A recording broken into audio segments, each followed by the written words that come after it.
بسم الله الرحمن الرحيم. أعزائي متابعي القناة، السلام عليكم ورحمة الله وبركاته. معكم أخوكم سلامة قيالة، ودي قناة أنامي البشرية. موضوع شرح اليوم هو كيفية عمل شنطة متعددة الاستخدام. تنفع شنطة للاستخدام الشخصي، وكمان تنفع شنطة للدروس. عامة هي بسيطة جدا وكمان لذيذة. استغليت فيها بنطلون جنس قديم، يعني مش مكلفة بالمرة، وخطوات تنفيذها ان شاء الله هتكون سهلة جدا، وكمان الشرح هيكون مميز. نبدأ الشرح على بركة الله. نبدأ الشرح. اول حاجة هنعملها هنقوم باحضار اي بنطلون جينز موجود عندنا، يعني الامر غير مكلف بالمرة. وهنقوم بقص الجزء الخلفي للبنطلون زي ما واضح امام حضراتكم على الشاشة. وبعد كده بعد ما نقص الجزء الخلفي للبنطلون هنقوم بتظبيط القياسات بتاعتنا. طبعا هنتعرف على كل شيء بالتفصيل.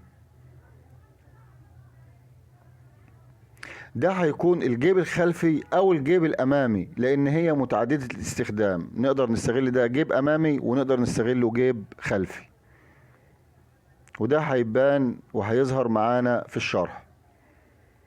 اصبح معايا قطعتين اتنين. القطعتين دولت زي ما انتم شايفين اللي هم فيهم الجيوب الخلفية، الجيوب الخلفية للبنطلون. القطعتين دول هيكون قياسهم كالتالي: الارتفاع هيكون 32 سنتي، والعرض هيكون 27 سنتي. وده طبعا قابل للزيادة والنقصان على حسب احتياجك، على حسب الاحتياج. يعني لو حابب تكبر مفيش اي مشكلة، لو حابب تصغر مفيش اي مشكلة، وده هيحدده استخدامك الشخصي للشنطة، او استخدامك الشخصي للشنطة، على اساس ان الشنطة هيكون استخدامها اكتر للسيدات، رغم ان انا عاملها لواحد راجل يعني. عادي. بعد ما قصينا الجيبين الخلفيين للبنطلون،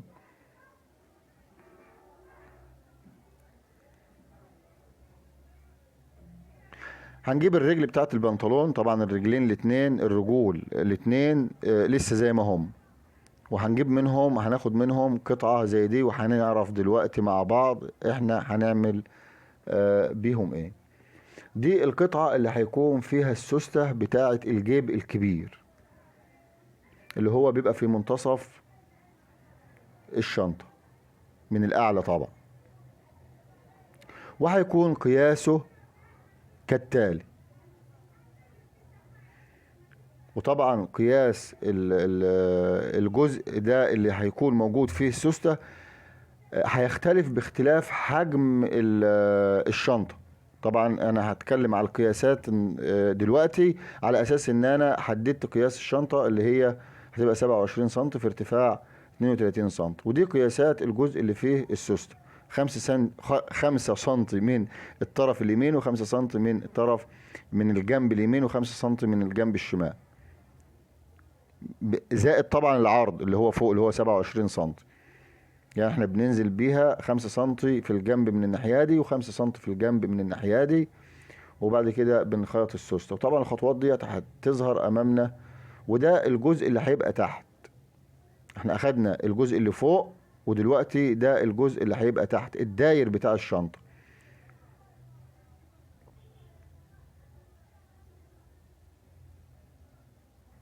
معانا بقى هنعمل جيب صغنطوط كده حلو كده، لذيذ كده.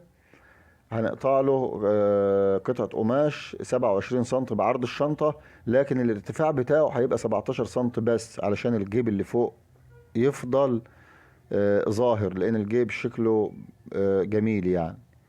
فما ينفعش ان احنا ايه. وكمان عشان تعدد الاستخدامات، اما اجيب في جيب صغير وجيب كبير وجيب اكبر. وهيبقى قياسه كالتالي: هيبقى ارتفاعه 17 سم، ارتفاع القطعة اللي معانا 17 سنتي، لكن الجيب هيبقى ارتفاعه أقل من كده، وهيوضح في الشرح عند التقفيل. ارتفاع القطعة اللي هنقصها هتبقى 17 سنتي في العرض بتاع الشنطة اللي هو 27 سنتي، وهيبقى مالك من الناحية اليمين ومن الناحية الشمال. عفوا، دي قطعة سكوتش. طبعا برضو هنعرف هي يعني محطوطة ليه. دي محطوطة عشان الغطا، ودلوقتي هنشوف قص الغطا وقياساته ان شاء الله. ودي السوستة اللي هتبقى في الجيب الصغير. طبعا الامور دي هتوضح عند التجميع. ودي قطعتين قماش هنعمل منهم غطا، هنعمل منهم غطاء للجيب الامامي او للجيب الخلفي، لان زي ما قلت دي شنطة متعددة الاستخدام، يعني تنفع على الوجهين الناحيتين الاتنين، سواء كان خلفي او امام.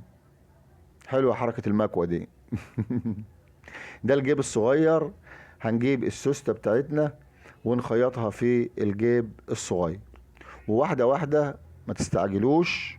هنشوف الخطوات بالتفصيل الممل. الأمر سهل، مش محتاج أي تعقيدات.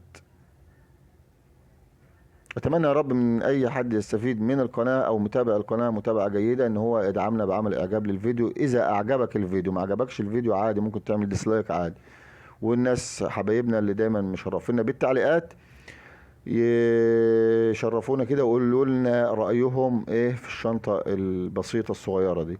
بعد ما نركب السوستة هناخد 2 سم نتنيهم بس ونمشي عليهم المكنة، نعمل بنطة خياطة 2 سم. ده الجيب طبعا واضح على الشمال في الصورة اللي ظهرت على الشمال، واضح احنا بنعمل ايه على المكنة يعني. بنركب السوستة بتاع الجيب الصغير. بعد ما ركبنا السوستة بتاع الجيب الصغير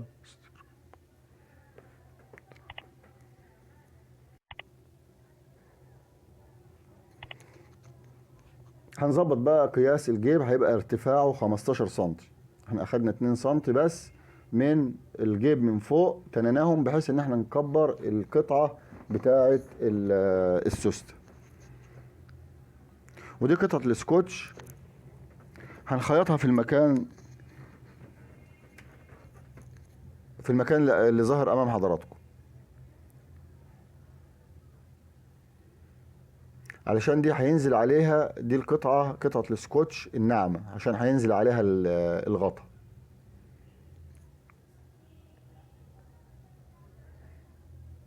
خلي بالكم بقى من الحته ديت. احنا بنحط الجيب كده مستريح خالص، بنحط الجيب على القطعه اللي هيركب عليها، نحطه مستريح خالص على من اول الخياطه اللي احنا عملناها مستريح، والسوسته متداريه من تحت. وهنقلب الجيب كده وهندوس على السوسته زي ما هي بالظبط كده، وهندوس عليها بالمكنه. يعني احنا خيطنا السوسته وهي مستريحه، حطينا قطعه القماش زي ما ظهر امامكم، شفتوا بقى المنظر عامل ازاي. ده السوسته كده بقت متداريه ومجالها واسع او كبير، بحيث ان يبقى فيه راحة في استخدام الجيب. ودلوقتي هنلف على الجيب بالخياطة عشان نثبته في الجيب الكبير.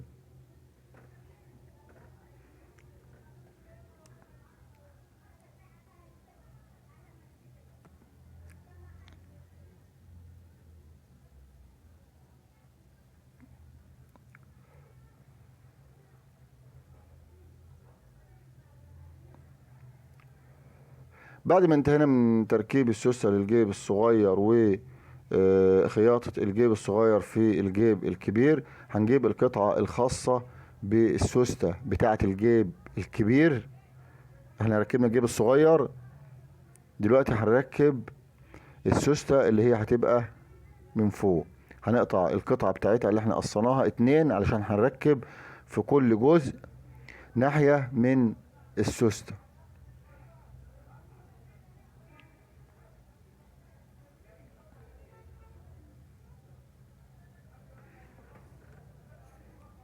يعني احنا بنقوم باختصار بقصها وخياطتها في كل طرف من اطراف السوسة، وبعدين بنقطع الزيادة لان السوسة طبعا بتبقى حكمان. ودي زي ما قلت في البداية ان واحنا بنقص القطعة ديت ان السوستة هتبقى مالكة 5 سم من ناحية الشمال و5 سم من ناحية اليمين. بعد كده هنقوم بعمل بنطة خياطة تانية فوق السوستة، بحيث ان احنا نريح القماش، وفي نفس الوقت بيبقى يعني دعم للخياطة عشان ما تفكش بعد كده.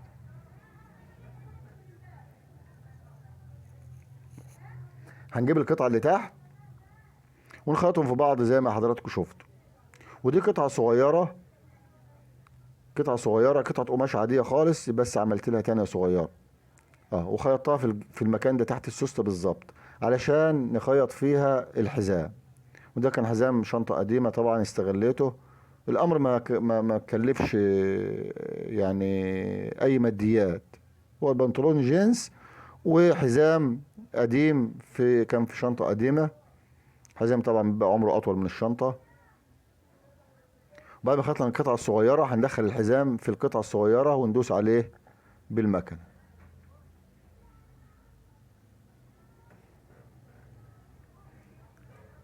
وطبعا يعني ايه نعيد على المكان ده، لان هو بيبقى يعني هو اللي بيبقى شايل الحمل كله.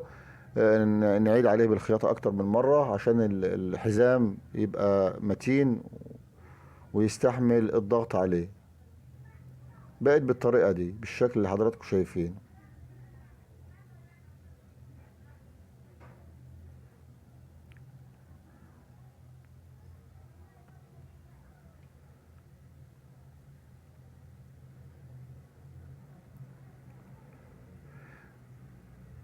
الجزء اللي فيه السوستة ده يا جماعة لازم نعمل له سنتر بالظبط، يعني نتنيه اتنين ونعمل له سنتر ونخدشه بالمقص، حتى تلاقوه ظاهر في نص القطعة بالظبط ان هو مخدوش بالمقص. والقطعة اللي انا هركب فيها السوستة برضه تكون متسنطرة عند المكان اللي انا بأشير اليه بصابعي. ونبدأ من عنده كده. السوستة هتلف معايا بالظبط الناحية دي، هتبقى القيمة بتاعت السوستة نازلة من الناحية الشمال قد القيمة اللي نازلة من ناحية اليمين. وهنلف بالقطعة الصغيرة ديت اللي بنسميها اصلا في شغلنا شقيق، اللي هي الداير بتاع الشنطة. هنلف بيها لحد ما نوصل الناحية التانية، نقطة البداية. ونقطع لو معانا زيادة نقطعها. بعد ما نقطع الزيادة هنوصل القطعتين في بعض. هنركب الاول القطعة التانية بتاعت القطعة التانية الصغيرة بتاعت الحزام من الناحية التانية.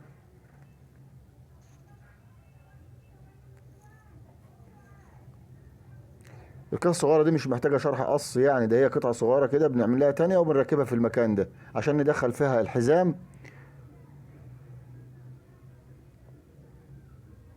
هنوصل بقى الشقيق او الداير بتاع الشنطة، هنوصله في بعضه عشان نكمل خياطته.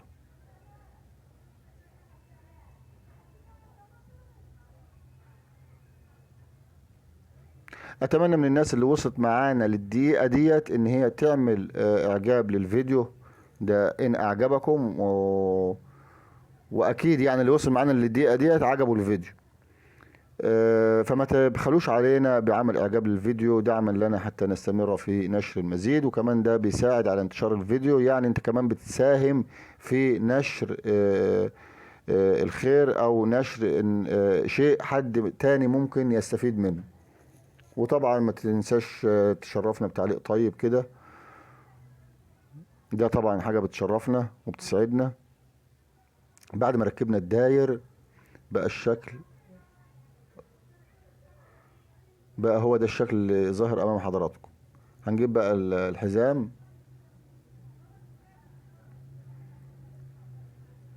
ونثبته في المكان المخصص له اللي احنا عملنا له قطعة صغيرة.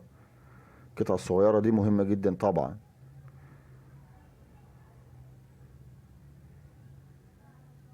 وزي ما قلت نعيد عليه بالخياطة مرة واتنين ونعمل علامة فيه كده ولا حاجة عشان تمسك الحزام من الداخل. وده الجزء الأول من الشنطة تم تجميعه.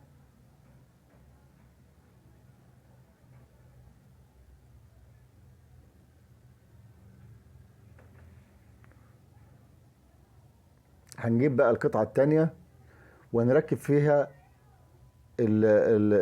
الغطا اللي هيغطي جزء معين من الشنطة، حماية للجيوب، وفي نفس الوقت برضه شكله هيبقى ظريف. هنركب الغطا في القطعة التانية زي ما حضراتكم شايفين، من فوق الجيب اللي كان الجيب الأصلي اللي كان في البنطلون. هو واضح الجيب الأصلي اللي كان في البنطلون الجيب الخلفي. وهنقلب القطعة بتاعتنا اللي هي الغطا ونعيد عليها خياطة تاني برضه بحيث انها تبقى جامدة. إنا لله وإنا إليه راجعون. ونقص الزيادة اللي من الداخل بعد الخياطة.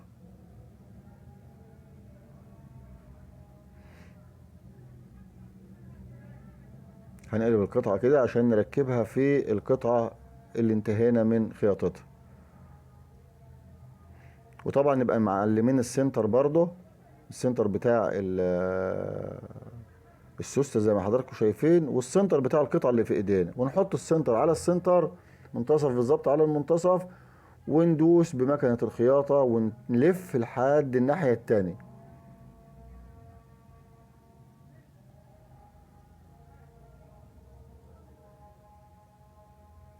لله وإنا إليه راجعون.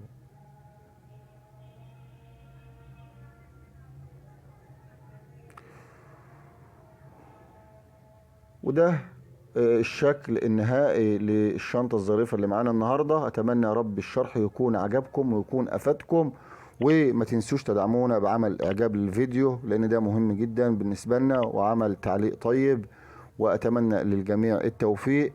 كان معكم أخوكم سلامة قيالة من قناة أنامل البشرية لتعليم الستاير والمفروشات. Thank you for watching. السلام عليكم ورحمة الله وبركاته.